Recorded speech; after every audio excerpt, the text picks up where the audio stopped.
अगर आपको बोरिंग कहानियां पसंद नहीं लेकिन केले बहुत पसंद हैं, तो ये मजेदार कहानी सुनने के लिए तैयार हो जाएं। यकीन करें, आपको बिल्कुल भी अफसोस नहीं होगा। पक्का वादा। पिछली रात जब शहर सो रहा था, एक शरारती बंदरों के गुरु ने एक प्लान बनाया।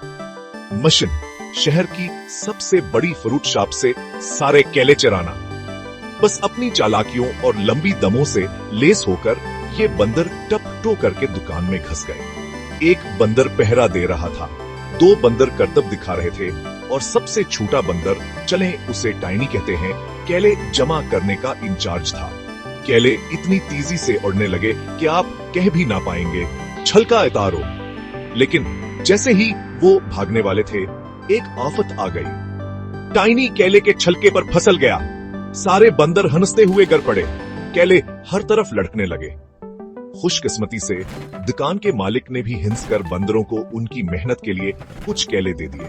तो अगली बार जब आप किसी बंदर को अपने फलों को घूरते हुए देखें, तो याद रखें, हो सकता है कि आप अगले अजीम केले की डकैती का मुशाहिदा कर रहे हों।